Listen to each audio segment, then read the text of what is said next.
Bom dia a vocês. É uma alegria para mim estar aqui. Obrigado, Everton, Rinaldo, Pedro, por terem me convidado.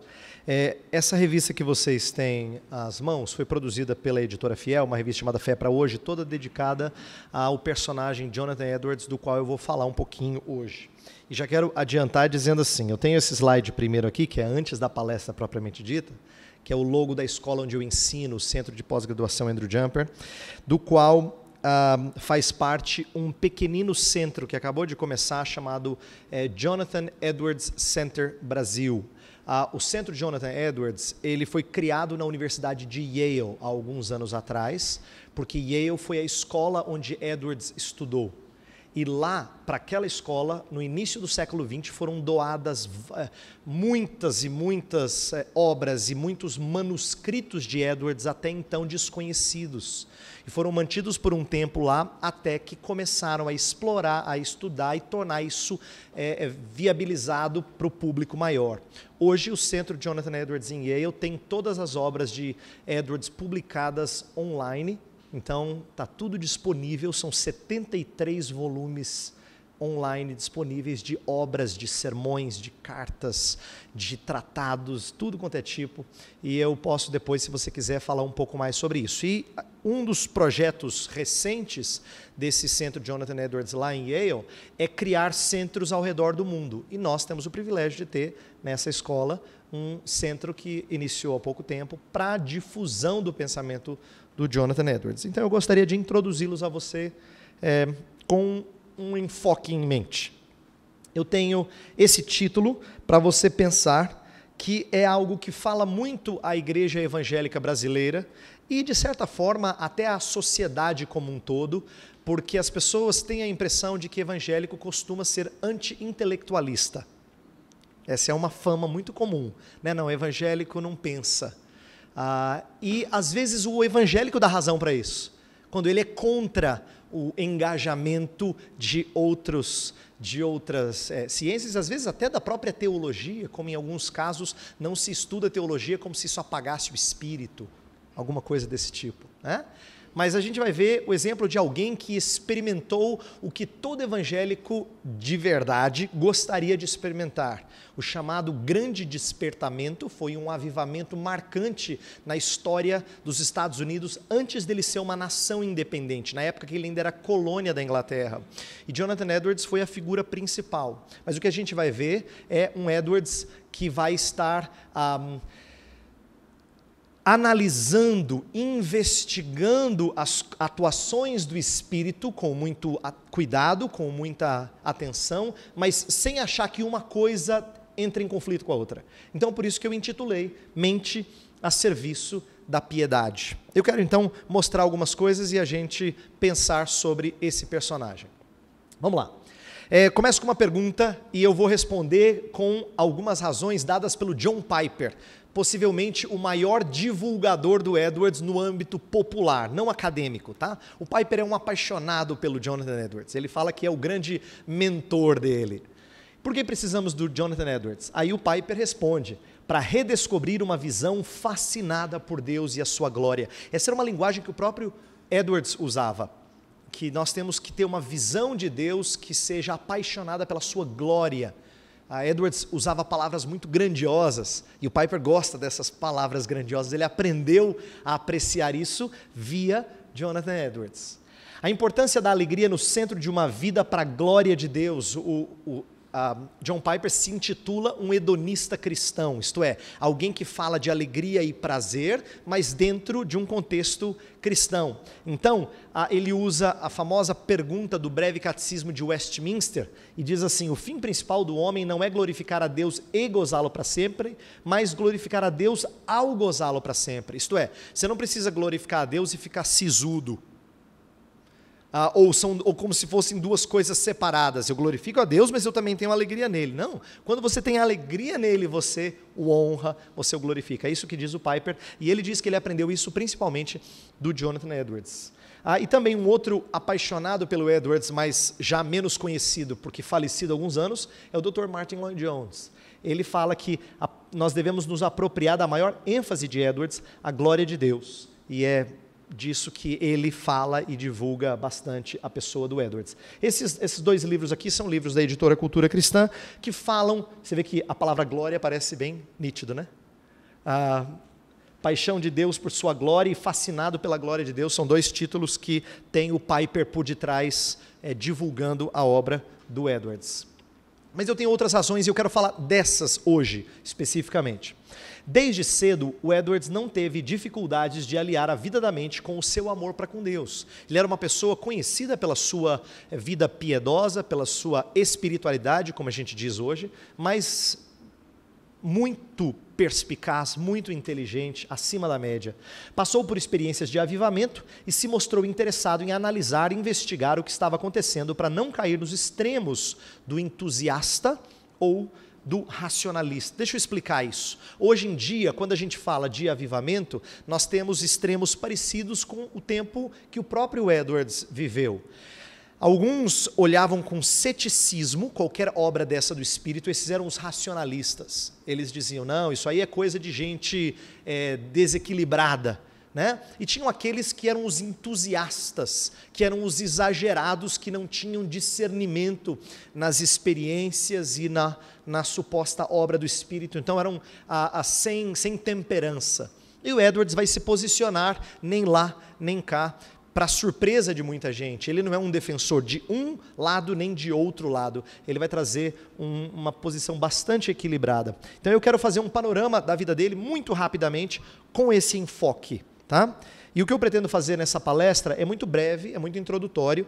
Eu quero fazer uma biografia destacando esse elemento dele, muito rapidamente, mostrar como ele era um teólogo da mente e do coração. Essa é uma linguagem comumente atribuída a Edwards, um teólogo da mente e do coração. Depois, quero explicar rapidamente o que ele entendia ser a natureza da teologia. Teologia é para quê? Depois, a parte maior, eu quero observar a investigação dos avivamentos na Nova Inglaterra e no final vou fazer algumas rápidas aplicações. Tá? Então esse é o esboço dessa palestra hoje. Então vamos lá. Vamos começar com a biografia de Edwards, que viveu no século XVIII, de 1703 a 1758. Ele faleceu antes de completar 55 anos. Esse livrinho que está aí, eu tenho aqui as mãos, chama As Firmes Resoluções de Jonathan Edwards, escrito pelo Steven Lawson, que é baseado em 70 resoluções que ele escreveu quando ele era ainda jovem, bem jovem, 22 e 23, então ele tinha 19 para 20 anos. Ele é um homem que cresceu em um lar puritano. O que significa isso? Puritano é uma palavra que às vezes a gente não interpreta muito bem, por conta de uma série de rótulos. Ele era herdeiro de uma tradição calvinista, reformada, do século XVII, e que tinha zelo por chamada teologia experimental, isto é, não só intelecto, mas como isso se mostrava numa vida prática, muito zelosa para com santidade. Então, quem crescia num lar puritano, aprende a zelar pela devoção, pela vida cristã.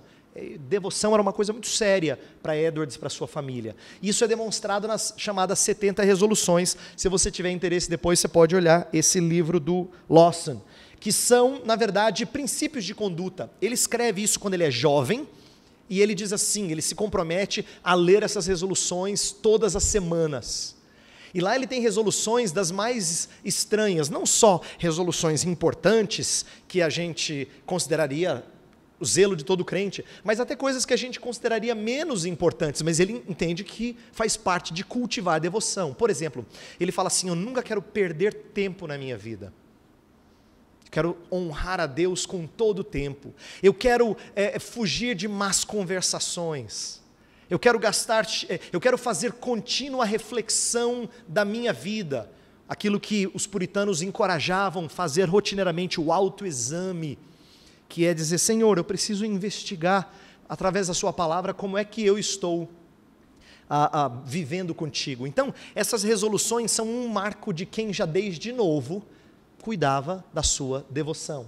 Cobra de si não só a prática devocional, que a gente entenderia que é função do cristão, mas também o espírito correto, isto é, será que eu estou tendo as motivações corretas? Não é só eu estou lendo a Bíblia, eu estou orando. Será que quando eu faço as coisas eu tenho as motivações corretas? Preocupa-se com o estado da sua alma através de autoexame comum aos puritanos, como eu já mencionei. Só que ele não era só um jovem dedicado à devoção, ele era também muito zeloso para com estudos. Ele estudou no Yale College. Aos 12 anos, ele terminou o seu curso universitário em primeiro da classe. Não pense que isso era normal, esse aqui também era meio fora da curva. Tá? Ele era um jovem diferenciado no que tange a habilidades intelectuais. Lá ele fez o seu mestrado, na época que ele escreve as resoluções, ele está fazendo mestrado já, embora ele seja muito novo. Envolveu-se com todo tipo de teologia e filosofia contemporânea e escreveu, nessa época, no começo da sua vida, quase que exclusivamente sobre filosofia da natureza e metafísica. Agora, por que é importante eu destacar isso? Você fala assim, o senhor veio falar de alguém que falou sobre filosofia? Você quer dizer assim que ele gastava tempo falando de coisas assim difíceis de entender? Ele entendia que era importante entender a complexidade das coisas. Quando jovem, ele já escreve coisa bastante rica em termos de pensamento. E ele entendia que ele honrava o Senhor com essa mente brilhante que ele tinha e com a capacidade de utilizá-la. Então, esse início de vida já mostra um contínuo em Edwards, alguém que foi criado em ser zeloso para com devoção, ainda assim excelente nos estudos. Ele se casa com uma mulher chamada Sarah Pierpont, em 1727, e tiveram 11 filhos. Desses filhos, vários deles depois tiveram filhos, e a família de Edwards tem muitos descendentes famosos. Alguns historiadores contaram quantos tem vice-presidente dos Estados Unidos que vem da família Edwards, teve dezenas de diretores de universidades, dezenas de desembargadores e juízes e assim por diante. Um pessoal voltado para a vida pública, como a gente diria, tá? E bastante engajado nisso. A Sarah era uma mulher que recebeu a melhor educação na época, mostrou-se uma boa administradora do lar, mas que tinha tido estudos, portanto era uma mulher inteligente. E Edwards se refere ao casamento deles de uma maneira muito carinhosa. Uma vez escrevendo uma carta para alguém, ele fala assim, eu e Sarah temos uma união em comum. E essa expressão virou um ícone daquilo que ele prezava. Agora, por que é importante eu destacar isso? Um homem de Deus, de acordo com Efésios capítulos 5 e 6, em quem o Espírito habita plenamente, em quem há plenitude do Espírito, ele é zeloso para com a sua esposa e sua esposa para com o seu marido. Um lar cheio do Espírito, ou melhor, um homem cheio do Espírito tem que ser um homem que mostra isso no seu lar. E ele era amável para com sua esposa e seus filhos. Devocionais e tempo com os filhos eram uma marca da família. A Sarah tem uma experiência marcante, que alguns poderiam chamar de transe espiritual, em 1742, que mostra que ela era uma mulher que também passou pelo avivamento. Eu vou explicar daqui a pouco um pouco desse avivamento. Dois líderes famosos, o Samuel Hopkins e o George Whitefield. Muita gente conhece o Whitefield, pregador, falava nas ruas. Ambos foram hospedados pela família, e no caso de Whitefield tem um aspecto curioso. Ele diz numa das cartas que ele escreve para alguém que ele pede a Deus uma esposa como a Sarah, porque ele viu isso na família. Embora ele fosse muito mais jovem do que o Edwards, ele viu no lar deles algo que ele queria quando ele fosse casado. Então ele pede a Deus que dê uma mulher como a Sarah Edwards. Jonathan Edwards, ele une muita coisa que hoje em dia nós consideramos estranhas. Quer ver? Se eu perguntasse para a maioria de vocês, se vocês têm contato com um missionário, você diz, claro, eu tenho contato com um missionário. E os pastores também, tenho contato com os pastores. E quantos teólogos você conhece? Eu conheço alguns teólogos, mas poucas vezes você diria, eu conheço uma pessoa que é pastor, teólogo e missionário. Nos tempos de hoje, em que a gente compartimentalizou essas coisas, parece que quem é pastor não pode ser teólogo. Quem é teólogo não é pastor e nem é missionário. E quem é missionário tem pouca teologia ou nunca pastor. Sabe assim? O Edwards diria, como? Por que tem que ser uma coisa e não pode ser outra? Pastoreou uma mesma igreja, mais de 21 anos.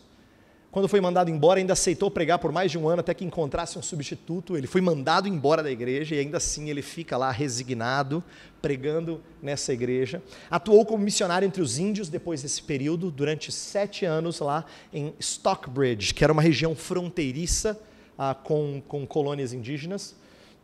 E ele já tinha mostrado muito interesse missionário quando ele publica o Diário de David Brainerd, que também é um livro que tem aí em português pela editora Fiel, que mostra já o zelo dele para com o envolvimento missionário. Enquanto missionário, escreveu 4 dos tratados mais eruditos da sua vida. Isso aqui é interessante. Enquanto ele está no campo missionário, trabalhando com os índios, no tempo livre dele, vamos colocar assim, que ele estava no gabinete estudando, ele escreve 4 dos tratados mais difíceis, mais acadêmicos da vida dele. E ele está exercendo missões.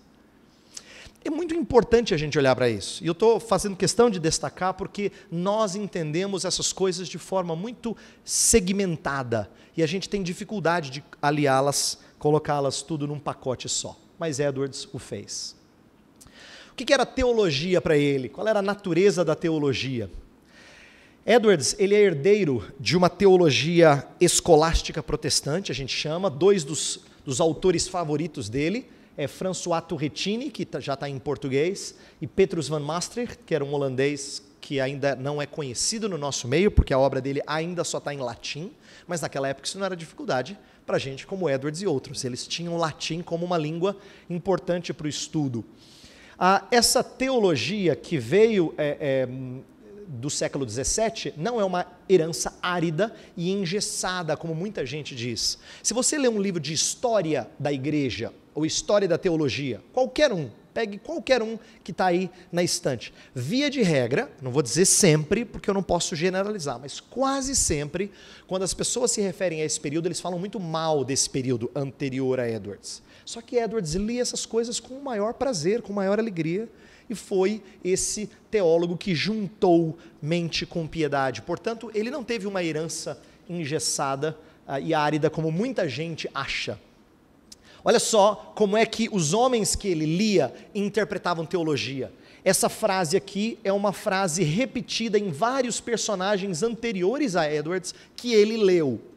Teologia é a doutrina de viver para Deus. Já pensou se a gente desse essa definição com mais vezes?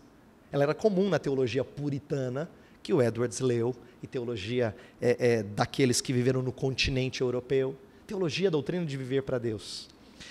Esses personagens são representativos desse período, que é um período que zela muito por uma teologia que não é simplesmente teórica e nem só prática, mas que junta ambas sempre com o propósito de levar à prática. Tem um sermão que o Edwards pregou sobre Hebreus 5,12, é aquele texto em que ele fala, a esse tempo vós já deviam ser mestres, vocês já deviam conhecer bastante as verdades de Deus, está lá em Hebreus, e ele, baseado nesse texto, fala da importância e a vantagem de um conhecimento pleno da verdade divina. Essa palavra aqui seria o conhecimento completo, thorough, da verdade divina. E o que ele faz? Ele faz uma coisa que também a gente não está muito habituado, é interessante a gente conhecer isso. Ele é um herdeiro da tradição puritana que, quando prega um sermão, não prega nem tópico, nem expositivo, nem biográfico. A gente tem umas divisões, se você já estudou um pouquinho de teologia, a gente tem umas divisões hoje que não cabiam naquela época. Algumas pessoas falam assim, fulano de tal prega lá na igreja, mas ele é meio temático, assim. Fulano ele é expositivo. Aquele ali, ele gosta de pregar sermão biográfico. Não cabia isso na cabeça deles. Por quê? Porque todo sermão daquela época tinha 3 partes: exposição do texto bíblico, as verdades tiradas do texto bíblico, e a maior parte do sermão era aplicação. É interessante isso, porque hoje, quem gosta de sermão prático, às vezes se gaba dizendo assim, eu não prego nada muito teológico lá na igreja, sabe? Meus sermões são práticos, são voltados para a vida da igreja mesmo. E ele fala com orgulho, boca cheia, como se estivesse fazendo um privilégio para a igreja. E o Edwards diria assim, por que você não pode ser expositivo, doutrinário e prático?